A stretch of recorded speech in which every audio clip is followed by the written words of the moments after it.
Meus senhores, nas últimas oportunidades que expomos Mateus, nós vimos o humilde começo do reino. Primeiro, exterior, né? Tão pequeno como um grão de mostarda. E depois, o seu começo interior. Analisando, então, o significado da comparação do reino com o fermento, no verso 33. Nós vimos o seu poder de se misturar e influenciar uma grande massa. E que uma vez que este fermento, ou este reino, ele começa a fermentar, ele vai fermentar totalmente aquela massa, aquele local onde ele estiver, o coração onde ele estiver. O Senhor nos ensinou então a não desprezarmos os pequenos começos, porque os corações onde este reino criou raízes, nele os resultados serão inevitáveis. Essas duas parábolas foram as últimas apresentadas às multidões neste capítulo. As demais, que nós veremos à frente, elas foram proclamadas somente para os seus discípulos. Depois de Jesus explicar a parábola do joio e do trigo, então ele fala algumas para os discípulos. E essas duas parábolas, do grão de mostarda e do fermento, elas estão no meio como um recheio de sanduíche da parábola do joio e do trigo. Primeiro proclamada e depois explicada. Nós já vimos ela anteriormente e hoje vamos meditar um pouco mais na explicação da parábola. Então, convido os irmãos a lerem comigo o Evangelho de Jesus Cristo segundo Mateus, capítulo 13, a partir do verso 36, onde a santa palavra do Senhor nos diz o seguinte: Tendo Jesus deixado a multidão, foi para casa. Os seus discípulos se aproximaram dele, dizendo: Explique-nos a parábola do joio do campo. E ele respondendo disse-lhes: Aquele que semeia a boa semente é o Filho do homem. O campo é o mundo, a boa semente são os filhos do reino, e o joio são os filhos do maligno. E o inimigo que semeou o joio é o diabo. A colheita é o final desta era, e os encarregados pela colheita são os anjos. Portanto, assim como o joio é recolhido e é queimado com fogo, assim será no final desta era. O Filho do Homem mandará os seus anjos, e eles recolherão do seu reino tudo aquilo que faz cair no pecado, o escândalo, e aqueles que praticam a iniquidade, e os lançarão na fornalha ardente. Ali haverá choro e ranger de dentes. E então os justos resplandecerão como o sol no reino do seu Pai. Quem tem ouvidos para ouvir, ouça. Até aqui. Vamos mais uma vez ao Senhor em oração. Curve sua cabeça comigo. Senhor Deus, nosso Pai, por meio de Jesus Cristo, teu Filho, nosso Senhor e Salvador, no poder do Espírito Santo, unidos em santa assembleia, no teu dia, Senhor, nós clamamos por misericórdia. Clamamos, Senhor, para que o teu Santo Espírito nos auxilie, apesar das minhas debilidades e das debilidades daqueles que me ouvem. Que o teu Santo Espírito possa trabalhar em nossos corações. Me ajuda, Senhor, a assumir por detrás deste púlpito e que a tua palavra e a glória do teu nome e o teu Filho seja glorificado nesta manhã pela tua igreja. Ajuda-nos, Senhor, auxilia-nos, conduze-nos pela tua destra, por sobre a tua santa palavra. Pedimos essas coisas e já te agradecemos porque sabemos que pedimos em nome de Cristo, pedimos aquilo que ele pediria a ti. Amém. Meus irmãos, hoje nós veremos que os justos e os injustos, eles crescerão lado a lado neste mundo até o dia do juízo. Juízo esse que pertence a Deus única e exclusivamente. Na realidade, relembraremos isso. Depois veremos que este dia será terrível para os injustos, porque eles serão recompensados conforme as suas obras. Por fim, nós veremos que aquele dia ele trará grande alegria para os justos, porque eles encontrarão o seu Salvador e serão então glorificados. Meus irmãos, nós estamos vendo aquilo que é chamado de as parábolas do reino dos céus, aqui no Evangelho segundo Mateus. Como os sinais da presença deste reino ainda são escassos em nosso meio, e como o próprio rei não está visível, muitos têm desprezado aquilo que Deus já fez, aquilo que Deus está fazendo e aquilo que Deus ainda fará. Muitos de nós, inclusive, se escandalizam com as maldades e com as tragédias neste mundo. E se perguntam, por que Deus não faz alguma coisa? A Bíblia ensina que o Senhor Jesus Cristo, Ele tem todo o poder sobre os céus e a terra, inclusive sobre ímpios, iníquos, e os justos, os santos. E que tudo que está acontecendo está debaixo da sua providência soberana. A palavra de Deus nos ensina também que um dia haverá um julgamento e este julgamento será justo. Assim, meus irmãos, que essa palavra traga arrependimento, traga esperança, traga paciência e consolo a todos que precisam, enquanto nós aguardamos a vinda do Rei dos Reis e do Senhor dos Senhores. Essa é uma palavra de exortação para alguns à vigilância, mas de consolo para outros que estão afligidos ou assustados. Vejamos então, em primeiro lugar, que a fé e a iniquidade crescem lado a lado neste mundo. Lembremos, em primeiro lugar, que o Senhor já reina. Relembrando aquilo que nós já vimos, meus irmãos, o próprio Senhor Jesus Cristo, Ele forneceu a interpretação desta parábola, afirmando que o campo é o mundo inteiro. Verso 38. E que é Ele mesmo quem semeia no seu campo. Portanto, meus irmãos, o mundo presente é dele. E assim, a boa semente e o joio são semeados no mundo, não somente em Israel, não somente na igreja, mas no mundo inteiro, porque este mundo é o seu reino. Todas as coisas foram entregues ao Senhor Jesus Cristo por seu Pai. Veja, Jesus Cristo é o Senhor e é o proprietário de direito deste mundo, tanto pela criação quanto pela ressurreição, onde todo o poder lhe foi dado nos céus e na terra.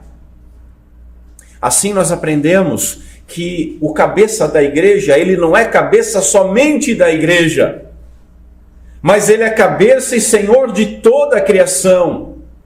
E ele governa tanto a igreja quanto a criação, de acordo com o seu propósito redentor. E glória a Deus por isso.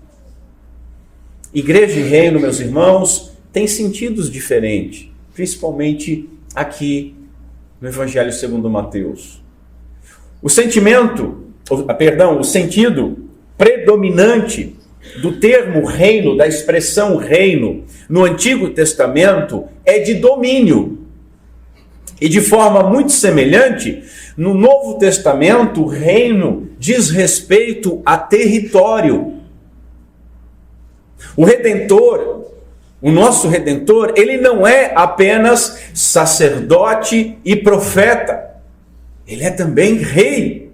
E como rei, rei dos reis, senhor dos senhores. E o nosso Senhor, nesta condição, Ele tem toda e completa autoridade sobre a sua igreja, mas tanto sobre a sua igreja, quanto sobre este mundo e sobre todos os homens, quer estes homens reconheçam ou não. Ele é Senhor dos ateus. Ele é Senhor dos satanistas. Ele é Senhor de todos. Governador de todos, quer reconheçam ou não. No Evangelho segundo Mateus, lá no capítulo 2, Mateus registra que ele já nasceu rei. Aqueles sábios do Oriente chegam e perguntam onde nasceu o rei.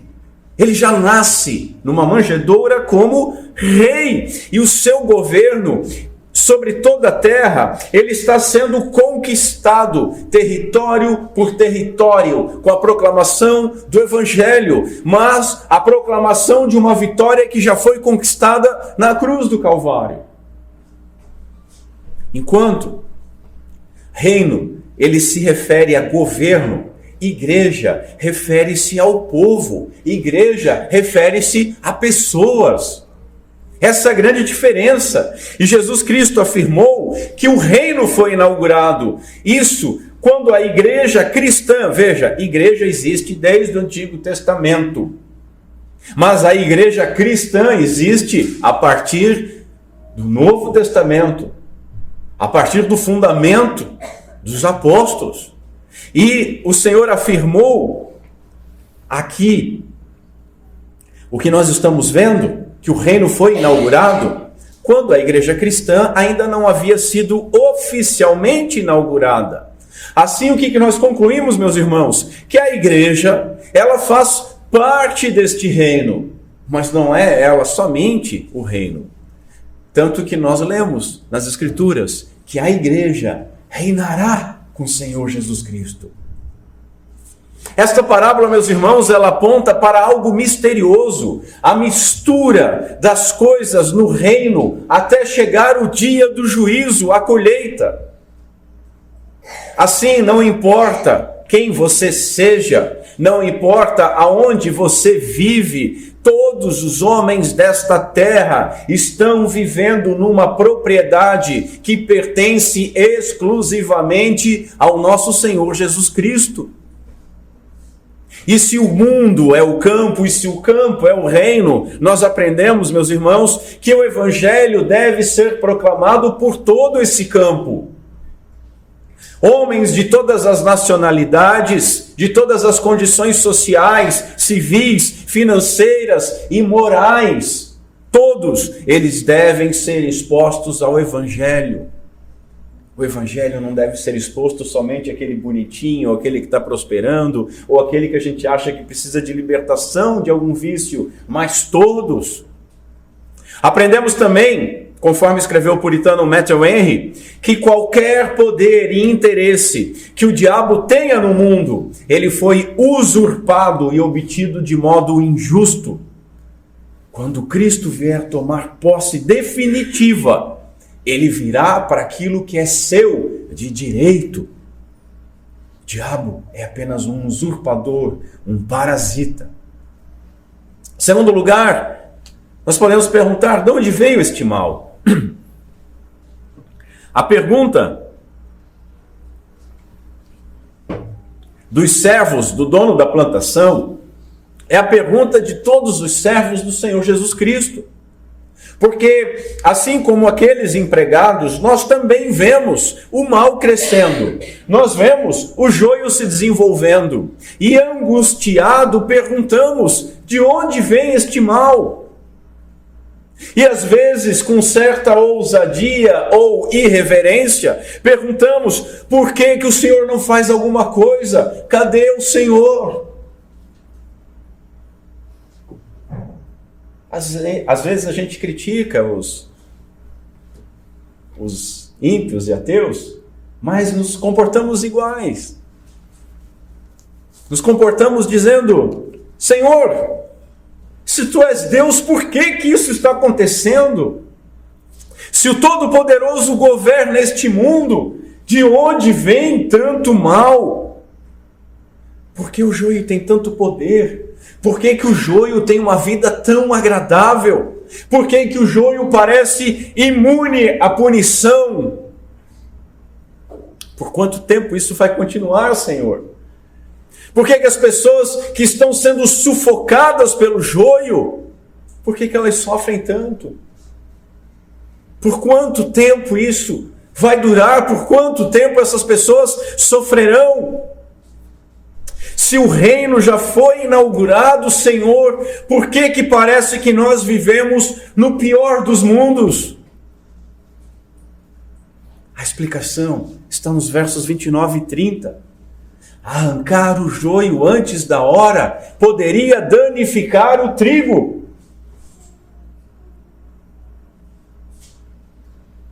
O mundo, o campo, já está sob o governo de Cristo, mas ainda não está em sua plenitude. Nós aguardamos isso. Hoje, nós aguardamos a vinda do bendito Salvador e Rei. Essa plenitude, meus irmãos, ela será desfrutada somente quando o Senhor Jesus Cristo voltar e os seus anjos, então, separarem de uma vez por todas o joio do trigo. Até lá, haverão muitas aflições, o nosso Senhor avisou sobre isso, e ambos crescerão lado a lado. É somente naquele dia que eles serão então separados definitivamente e eternamente. Aquele dia é comparado na parábola à colheita. Por quê? Porque o seu tempo foi fixado, o seu tempo foi estabelecido, e o seu tempo é tão certo quanto o tempo de uma colheita. Tem hora, está marcado. A aparente demora do justo juízo de Deus não significa, meus irmãos, indiferença da parte dele para com o mal, mas significa a sua paciência. Terceiro, o juízo pertence a Deus. Veja, o dono da plantação determinou separar o joio do trigo apenas na colheita. E o verso 39 nos diz que é no final desta era. No final desta era. Esse juízo esperado pelos judeus, já no começo do ministério do Senhor. Eles aguardavam o Messias, e eles aguardavam o Messias já chegando e devastando com tudo. Mas não é assim o plano de Deus. Deus não se adequa ao plano dos judeus. Note, meus irmãos, quando nós vamos ler os evangelhos, os discípulos, eles sempre questionavam e perguntavam a respeito do juízo e queriam de alguma forma exercê-lo. Isso não ocorreu apenas com João Batista ou os apóstolos. Lembram da pregação de João Batista? Lembram que João Batista chega a questionar: Senhor, és tu que deveria vir ou aguardamos outro? Porque João Batista pregou o juízo iminente. Os apóstolos também falaram sobre isso. Veja, o apóstolo Paulo, ele fala sobre homens que têm zelo de Deus, mas que não têm entendimento. Nós vamos ver isso lá em Romanos, capítulo 10, daqui uns 5 anos. Tem zelo, mas não com entendimento. E, meus irmãos, muitos crentes hoje, em seu zelo por pureza, em seu zelo por uma nação santa, em seu zelo por uma Blumenau para o Senhor Jesus, muitos em seu zelo de um Estado teocrático, debaixo da lei de Deus, com um presidente da República puritano, que institui o canto de salmos nas escolas. Eles querem resolver imediatamente o problema na força do braço da carne, desprezando a ordem do Senhor e não considerando as consequências e principalmente o mal que fariam ao trigo. Note, o dono do campo, o nosso Senhor, ele impediu os seus servos de exterminar o joio. Essa é a vontade do Senhor. O julgamento fora de hora. O julgamento fora de hora, feito por homens pecadores como nós, faz juízes míopes, que em seu zelo para exterminar o joio, atingem também o trigo. E infelizmente, ao longo da história, muitos lançaram mão da política, muitos lançaram mão da espada para arrancar o joio. E ao fazerem isso, note, eles começam julgando aquilo que consideravam erro, blasfêmia. Mas logo, em pouco tempo, estavam desejando fogo do céu a qualquer um que não concordasse com eles, assim como João e Tiago pediram em relação a Samaria. E não vindo o fogo do céu, exerceram o poder da espada. Todas as tentativas de eliminar o joio antes da hora acabou em perseguição, acabou em derramamento de sangue inocente, acabou nas páginas mais tristes e sangrentas da história, das quais, na maioria das vezes, a igreja é culpada. Meus irmãos, o reino, ele não avança pela espada, mas ele avança pela pregação, pela proclamação do evangelho. Se nós nos transformarmos em discípulos violentos, embriagados por teologias que buscam fazer um paraíso nesta terra, antes da purificação que será feita pelo nosso Senhor, nós logo pensaremos que matar é prestar um serviço a Deus, conforme o próprio Senhor Jesus alertou em João 16. Mas note, ele estava alertando sobre a perseguição da igreja, contra a igreja, mas a igreja pode se tornar o perseguidor. Aprendemos assim, meus irmãos, que a violência contra os homens, mesmo por motivos religiosos, não é permitida pelo nosso Senhor. Somente o Rei dos Reis tem autoridade para julgar estes casos. Conforme Paulo instruiu, nós não devemos julgar aqueles que estão fora da igreja, mas aqueles que estão dentro da igreja, porque os que estão fora da igreja é Deus quem julga.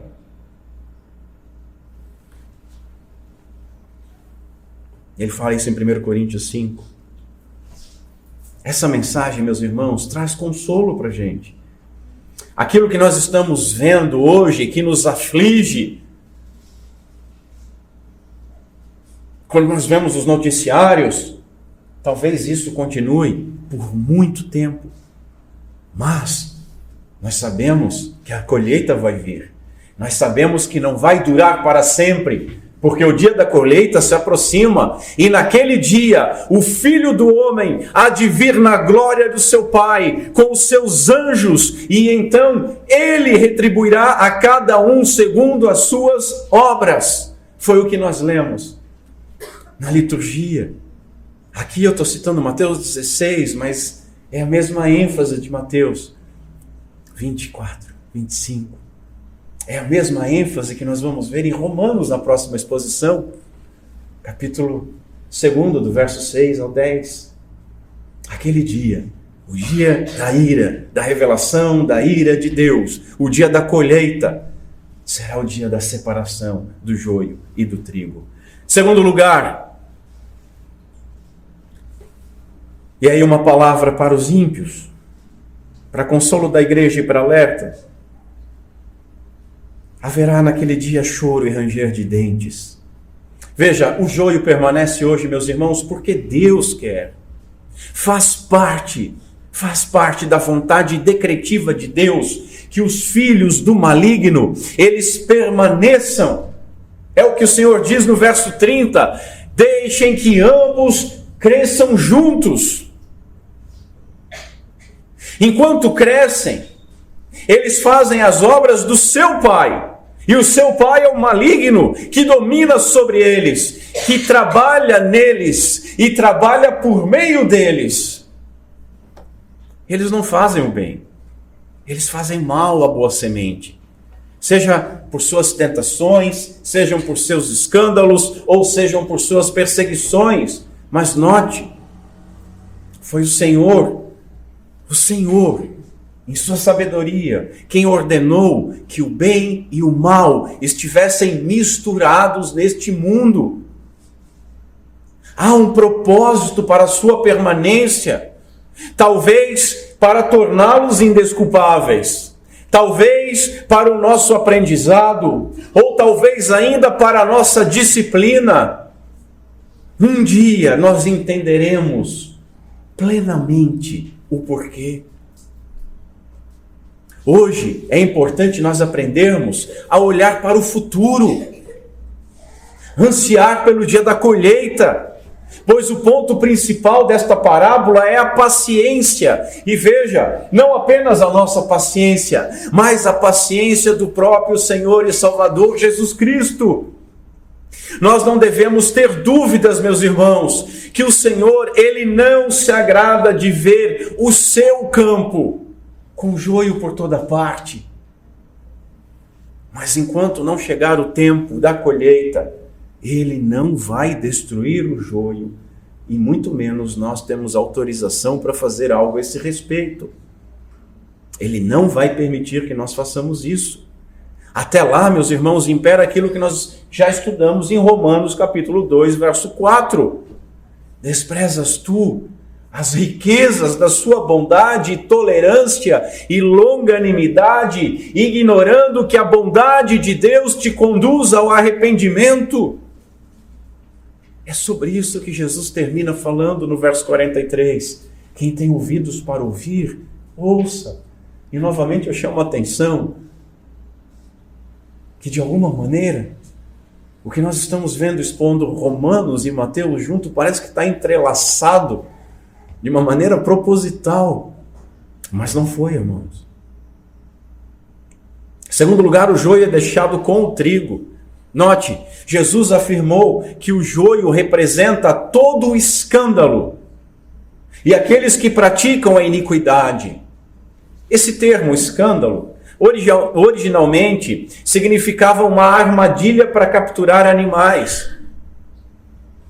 Hoje é uma armadilha para capturar outro tipo de animais, porque a palavra passou a significar depois armadilha ou obstáculo, e aqui ela significa as pessoas que trabalham contra Deus, que procuram levar tantos quantos forem possíveis a tropeçarem.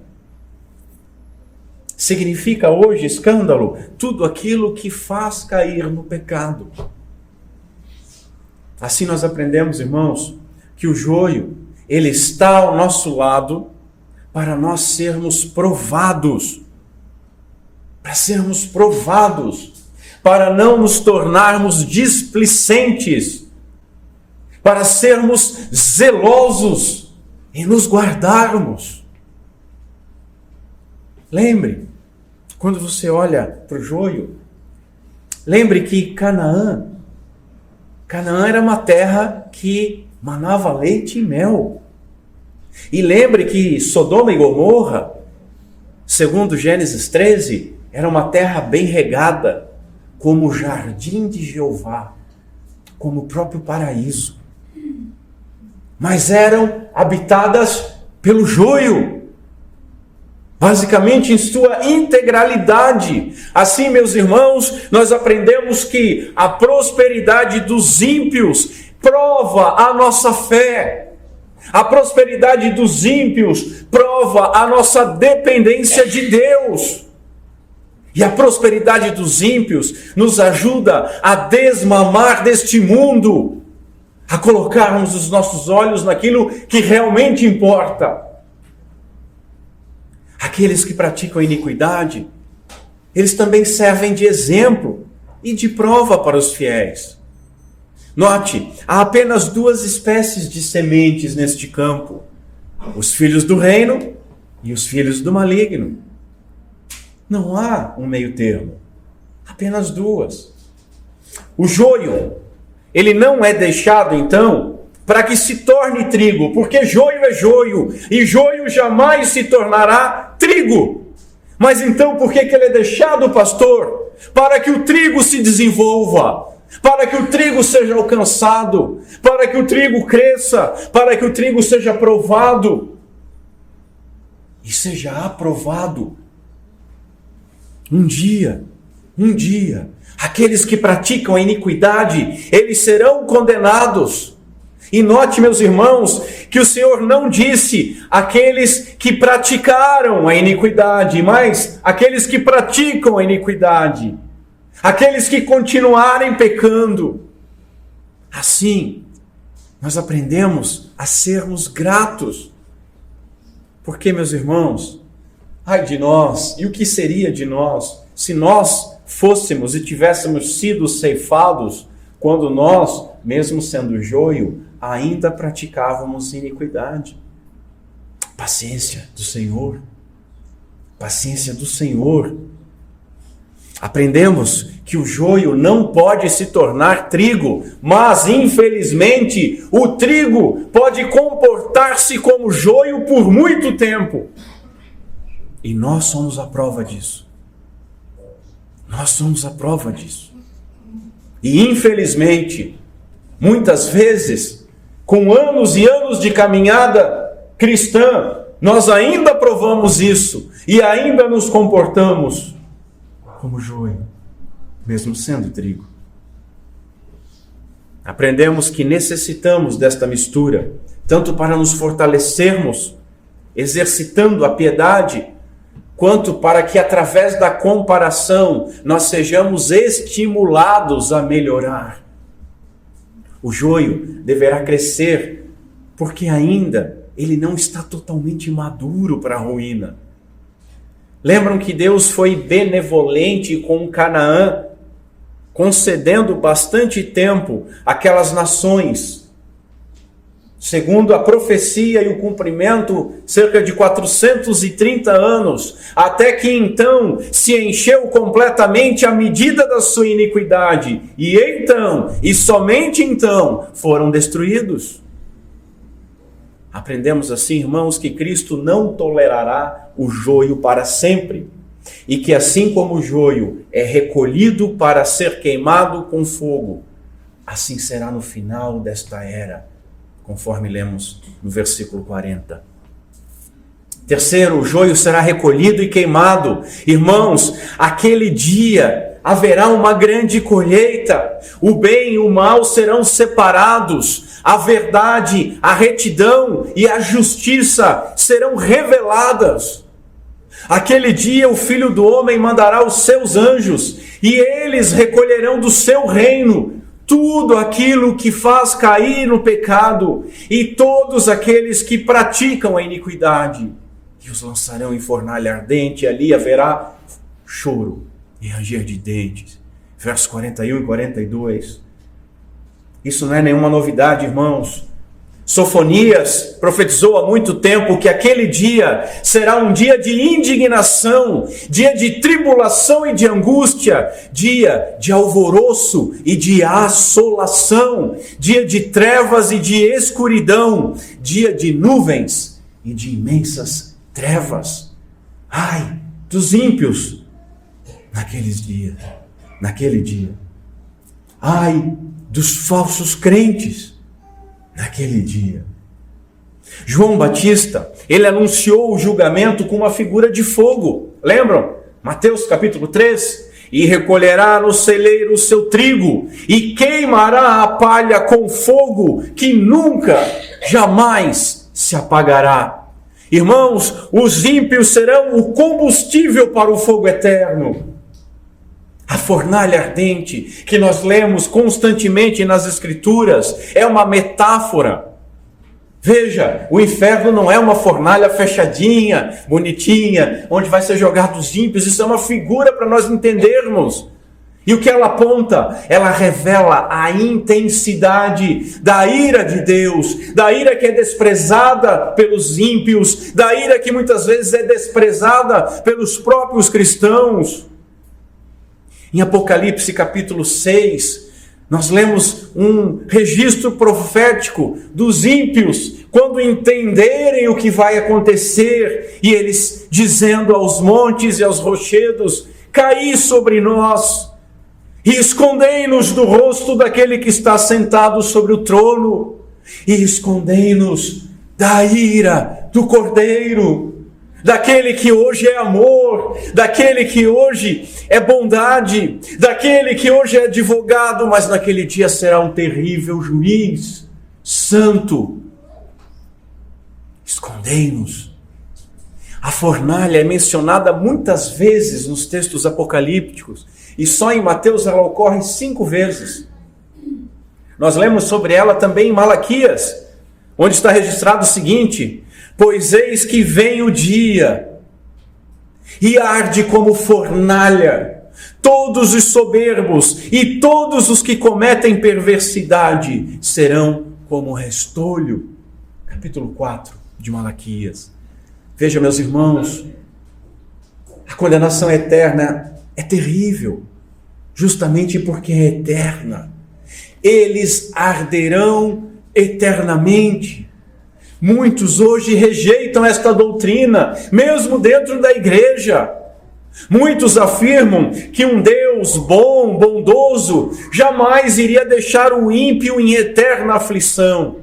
E que os perversos, eles serão simplesmente aniquilados. Eles deixarão de existir. Porque um Deus que é todo bondade, que é todo amor, jamais iria se regozijar de ver os seus inimigos eternamente padecendo sobre uma aflição descrita como fornalha ardente. Contudo,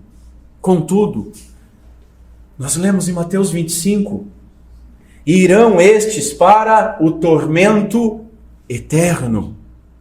Os ímpios irão para o tormento eterno. E olha o que continua: mas os justos para a vida eterna. É o mesmo termo, na mesma frase. Você acredita que a vida eterna é só um tempo? Ou é eterna de verdade? Se você acredita nisso, você não pode deixar de acreditar que o tormento vai ser eterno. Note, é o mesmo termo usado para descrever tanto a duração do castigo dos ímpios, como o tempo de bem-aventurança dos que forem salvos. Essa é uma figura terrível demais, meus irmãos, para justificar, como nós vemos constantemente, brincadeiras com relação ao castigo eterno. As pessoas brincam com isso. Aqueles que não tiverem a sua dívida paga pelo Senhor, e aqui novamente eu lembro dos Salmos 69, versículo 4, que nós expomos. Eu paguei aquilo que eu não furtei. Aqueles que não tiverem essa dívida paga, eles permanecerão debaixo desta ira eternamente. Jesus diz que haverá choro e ranger de dentes. Note primeiramente que essa expressão indica que a punição não será aniquilação, porque aquele que foi aniquilado não chora, aquele que foi aniquilado não range os dentes. Essa expressão demonstra sinais de terrível aflição. A expressão aponta para o remorso da consciência, aponta para as torturas da mente, aponta para a sensação de dor inexprimível e também para uma raiva furiosa e desespero. Escreveu sobre isso John Gill. Aponta também, segundo o puritano Matthew Henry, para um sofrimento inconsolável e uma indignação incurável, indignação em relação a Deus, indignação em relação a si mesmos, e indignação de uns para com os outros. A condenação eterna não é aquela festa que se diz. A condenação eterna não é governada por Satanás, foi feita para ele. E aqueles que foram denominados como seus filhos sofrerão angústia perpétua, choro e ranger de dentes. Que descrição aterrorizante! Aquele dia revelará quem são os injustos, Quem são de verdade os injustos? Aqueles que muitas vezes se travestiam de santos. E sobretudo aquele dia revelará quem é o Deus 3 vezes santo, que estes afrontaram, zombaram e desprezaram. Será um dia de justiça, de vingança e de dor. Veja, na parábola dos 10 servos, lá em Lucas 19, nós lemos o seguinte: Jesus falando: e quanto a esses meus inimigos, que não queriam que eu fosse seu rei, tragam-nos aqui e executem-nos em minha presença. É o Jesus, amor. É o Jesus, amor. Mas que tem amor sobretudo a sua glória. Executem-nos na minha presença. Oh, meus irmãos, se essas pessoas pudessem morrer, se fosse verdade que elas fossem aniquiladas, mas não é, elas não podem. Deus deve ser louvado também pelo seu juízo. Como nós lemos lá no Salmo 136, lá nós lemos o seguinte: louvai ao Senhor dos senhores, aquele que feriu o Egito nos seus primogênitos, porque a sua misericórdia dura para sempre. Porque a sua misericórdia dura para sempre. Louvai ao Senhor dos senhores, aquele que feriu os primogênitos, feriu crianças. Isso fere a sensibilidade de muitos crentes. Moranguinho, snowflake, mas é a palavra de Deus. E eu concordo com Spurgeon, quando ele afirmou que se certos teólogos da atualidade, eles estivessem presentes no Mar Vermelho, eles teriam chorado em sensível simpatia pelos egípcios. Ah, que dó! Como eu falei semana passada, talvez Fidel Castro tenha se convertido na última hora. Talvez Hitler, enquanto a munição não tinha estourado os seus miolos, ele talvez teve um vislumbre e se arrependeu.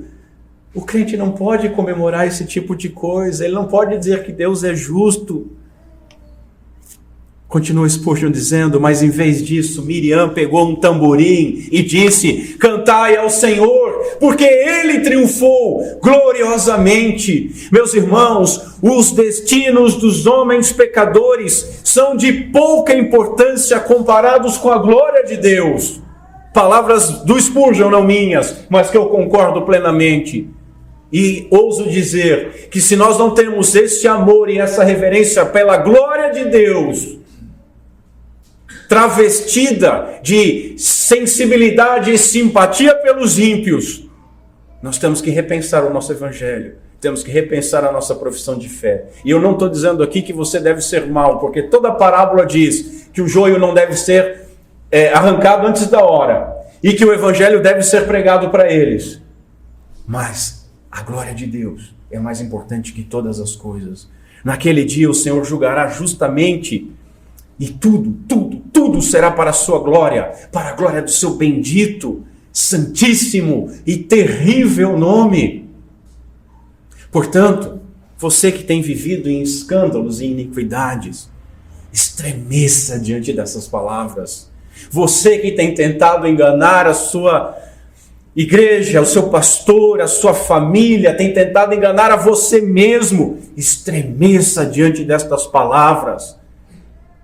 Você que por acaso está ouvindo isso, eu espero que somente pela internet alguém ouça isso, que tem vivido de maneira ímpia, estremeça, porque hoje você ouviu que Deus já decretou um fim justo para todos aqueles que se lhe opõem a Ele. A sua condenação é certa e a sua única esperança é se arrepender e crer no único Salvador, Jesus Cristo. Enquanto você vive do seu jeito, você está acumulando ira para o dia da ira e da revelação do justo juízo de Deus, conforme nós vimos em Romanos. Hoje é tempo de demonstração da bondade de Deus, para conduzi-los ao arrependimento. Mas não se acomode, porque o dia da colheita está chegando. Talvez você não tenha outra chance. Talvez você não esteja vivo amanhã. Arrependa-se hoje. Em terceiro lugar, depois da pedrada toda, vamos trazer uma palavra de consolo para a igreja. Os justos resplandecerão como o sol. Veja, não os merecedores, mas a boa semente. Assim como a boa semente foi espalhada por aquele campo, os filhos do reino foram espalhados por este mundo. Assim como o trigo, ele é escolhido, eles foram escolhidos pelo Senhor. Assim como o trigo morre para viver, essa boa semente tem que morrer para si mesmo, para nascer novamente, para nascer do alto. Pela infinita graça do Senhor, eles foram feitos herdeiros do reino, foram feitos herdeiros do reino, foram adotados em Cristo Jesus. Notem, não eram naturalmente herdeiros, não mereciam isso, nasceram como inimigos de Deus, nasceram mortos em delitos e pecados, mas foram feitos filhos de Deus, adotados em Cristo Jesus. Assim como se espera fruto de uma semente, de uma pessoa regenerada, espera-se frutos de santificação e de adoração. Espera-se, como nós vamos ver na próxima mensagem de Romanos, boas obras que serão feitas diante dos homens, para que estes glorificam ao nosso Pai que está nos céus. Veja, eles, nós, o trigo, não merecemos absolutamente nada, senão o castigo e a ira de Deus. Mas agradou a Deus nos salvar. E agora, já não há condenação para aqueles que estão em Cristo Jesus. Senhores, como que nós responderemos essa bendita graça que salva pecadores imundos como nós? Segundo lugar, os justos eles serão preservados. Hoje eles vivem misturados com o joio. Hoje eles sofrem perseguição e discriminação. Hoje nós somos alvo de zombaria e de humilhações. Enquanto os ímpios prosperam, os justos trabalham duro para conseguir se manter com integridade neste mundo corrupto. Muitas vezes, gemendo pelas tentações exteriores. Muitas vezes gemendo porque ainda são atormentados pelos próprios pecados. São afligidos pela injustiça e imoralidade. Mas ainda assim, eles perseveram. Enquanto perseveram, eles são preservados por Deus.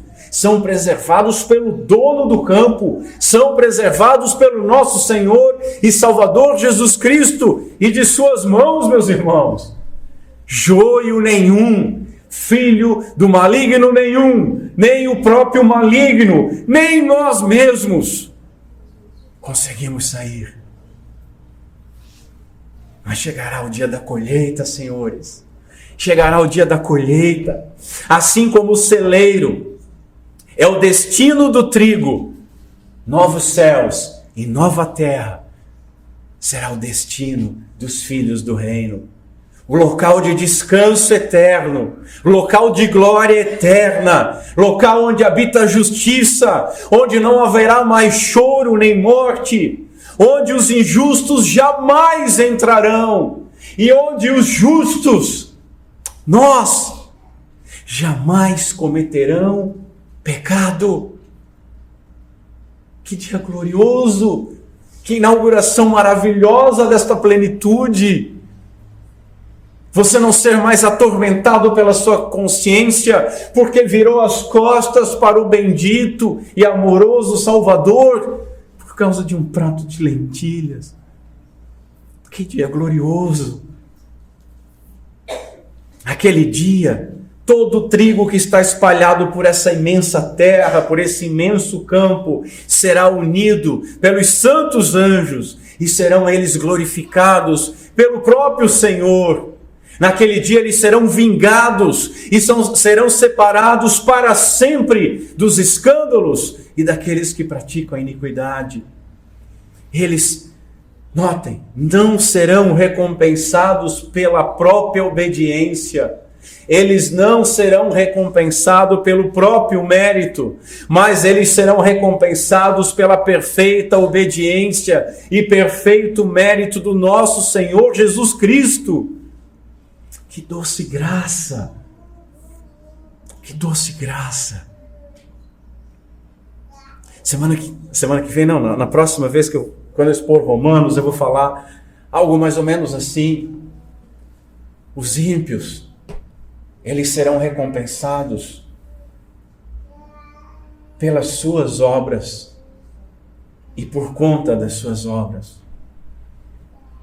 Mas os justos não.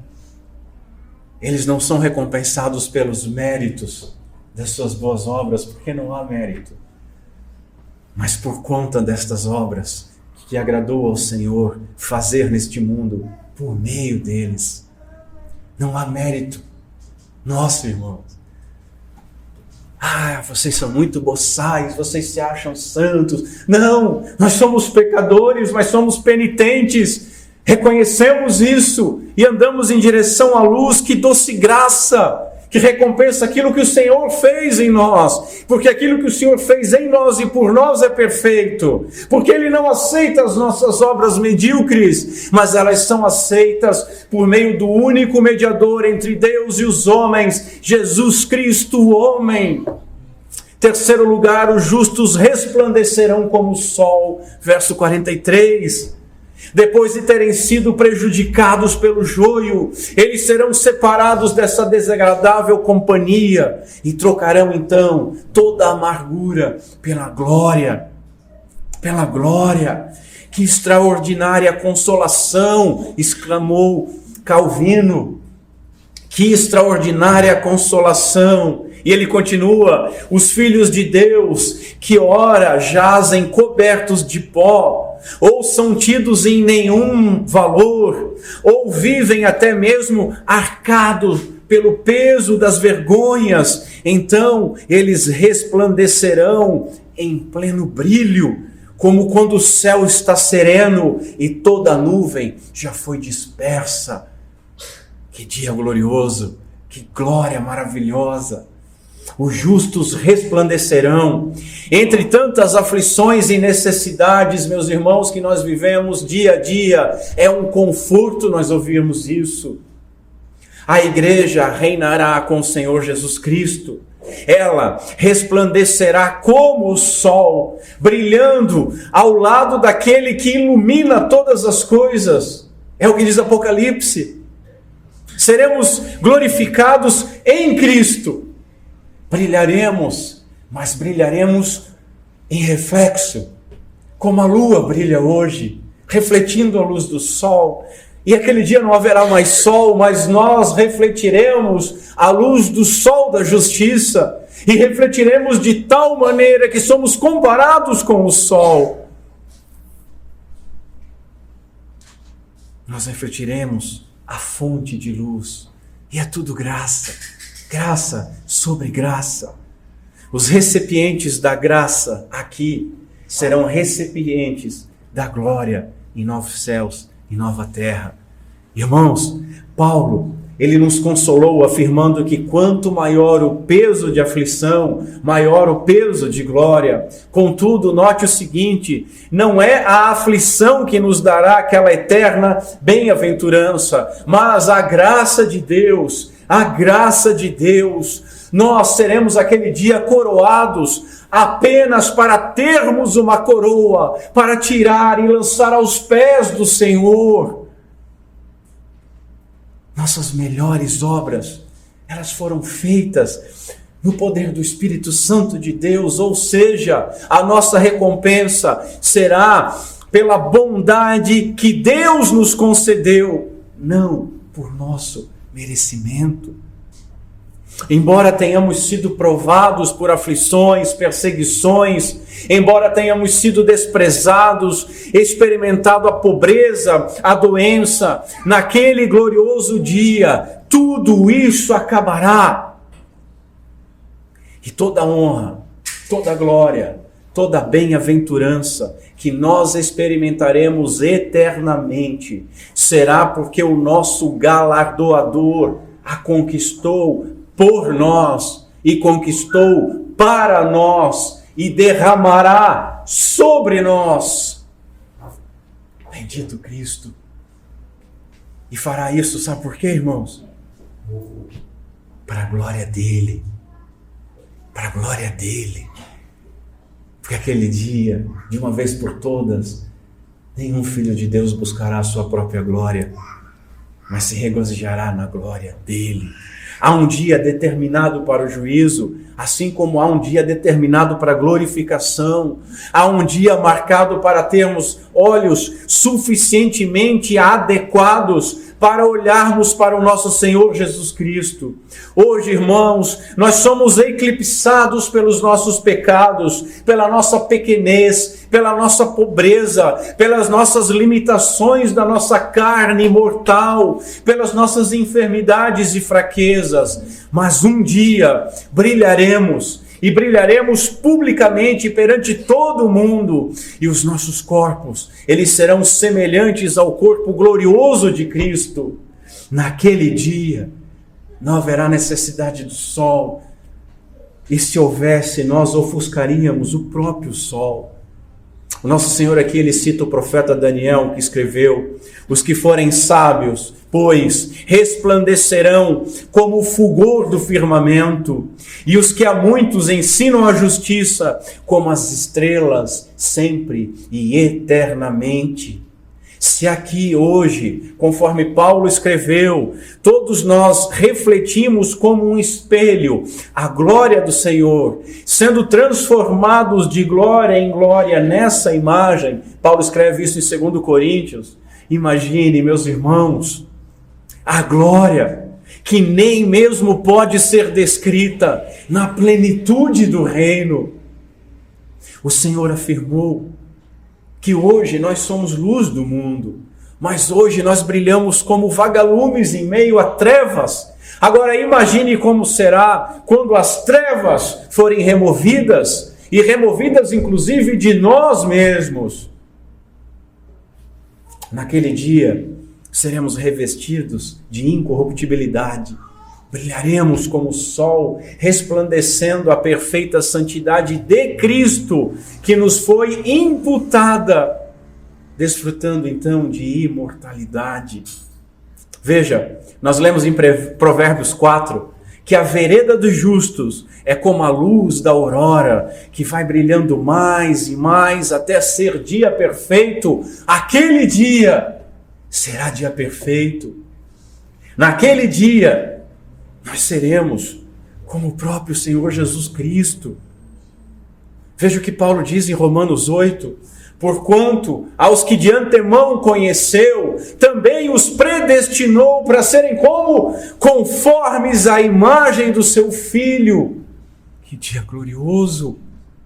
Naquele dia, conheceremos todas as coisas, irmãos. Todas as coisas, todas as dúvidas serão dissipadas, mas conheceremos sobretudo o nosso Salvador, como somos hoje por Ele conhecidos. Olha o que Paulo diz: porque agora vemos por espelho, vemos em enigma, mas então o veremos face a face. Agora conheço em parte, mas então naquele glorioso dia conhecerei como também sou conhecido.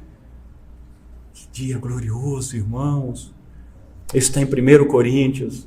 Os irmãos sabem que eu não canso de citar e de me alegrar com a esperança do texto de 1 João capítulo 3, onde o apóstolo diz: amados, agora mesmo vivendo essa mediocridade, mesmo machucando aquelas pessoas que nos amam e fazem o bem por nós, mesmo virando as costas para o nosso Salvador muitas vezes, mesmo muitas vezes nos comportando como joio e não trigo, agora somos filhos de Deus, mas ainda não é manifestado o que haveremos de ser, mas sabemos que quando Ele se manifestar, nós seremos semelhante a Ele, porque assim como Ele é, nós o veremos. Que coisa gloriosa! Aquele dia será um dia de imensa e infinita alegria e redenção para os cristãos. O nosso choro, meus irmãos, pode durar uma longa noite, enquanto nós dividimos este mundo com aqueles que praticam a iniquidade. Mas, depois que esta noite escura passar, nós brilharemos intensamente e brilharemos eternamente. Glória a Deus por isso. Deixe-me concluir dizendo o seguinte: as aplicações foram dadas durante a mensagem, nos citando como aprendemos, mas deixe-me encerrar dizendo que, atualmente, os filhos do reino e os filhos do maligno, eles vivem junto neste mundo. A mensagem da parábola é que o reino consumado, ele será diferente do reino presente. O reino já foi inaugurado, mas na consumação ele será diferente. O reino consumado será perfeito, onde habitarão somente os filhos do reino, em deleite perpétuo com o seu Deus e com seu bendito Salvador. Esta parábola nos ensina a esperar com fé e com paciência. Irmãos, o julgamento, assim como a colheita, certamente vem. Quando hoje nós ansiamos para que Deus haja endireitando o mundo, disse um teólogo, nós devemos lembrar que Ele já fez isso. O que nós esperamos agora é a complementação daqueles eventos.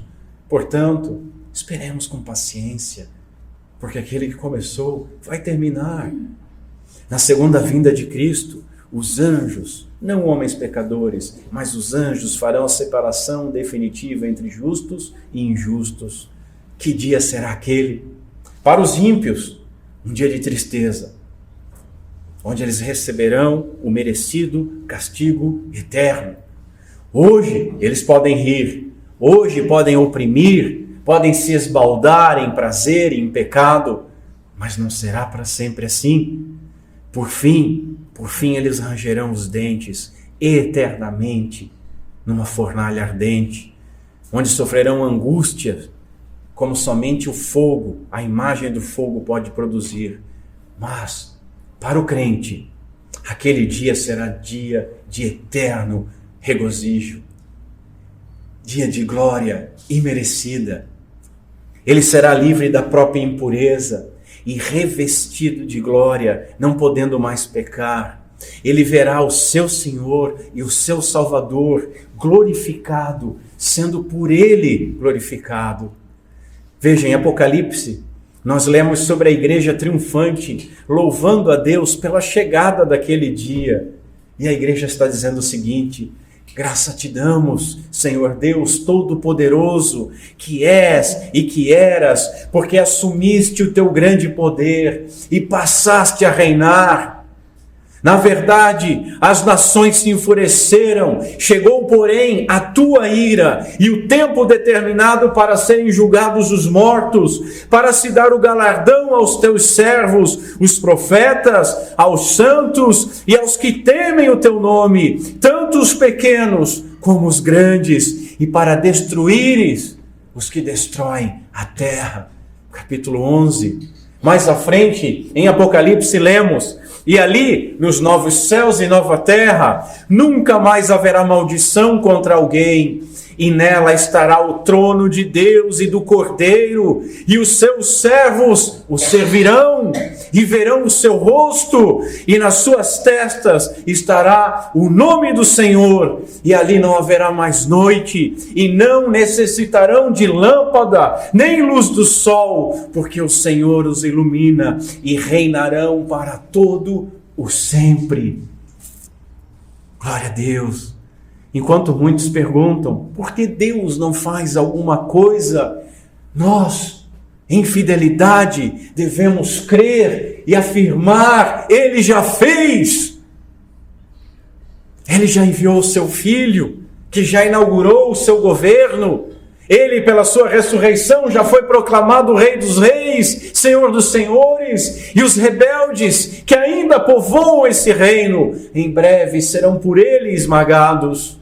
Hoje, meus irmãos, Deus não está em silêncio. Tragédias, acidentes, tiranos, déspotas, aflições, doenças, abusos, são trombetas, são o princípio das dores, são, nas palavras do C.S. Lewis, o megafone de Deus, alertando e proclamando que o dia da colheita está chegando. A fornalha ardente já está acesa. Para os fiéis, por outro lado, essas trombetas dizem, o seu rei está chegando, o seu Salvador está vindo, o noivo está à porta, vigia, zela, se arruma. E eu encerro essa exortação, essa pregação com uma exortação de Paulo a Timóteo, onde ele diz, combate o bom combate da fé e toma posse da vida eterna, para a qual também foste chamado. Guardes este mandamento sem mácula e repreensão, até a aparição do nosso Senhor Jesus Cristo, a qual a seu tempo há de ser revelado pelo bendito e único soberano Rei dos Reis e Senhor dos Senhores, aquele que tem, Ele somente, a imortalidade e habita na luz inacessível, a quem homem algum jamais viu nem pode ver. A Ele honra e poder eterno. Amém e amém. E que Deus Pai seja misericordioso conosco, por meio de Cristo Jesus, seu Filho. Vamos ficar em pé, irmãos. Vamos ficar em pé e vamos ao Senhor em oração.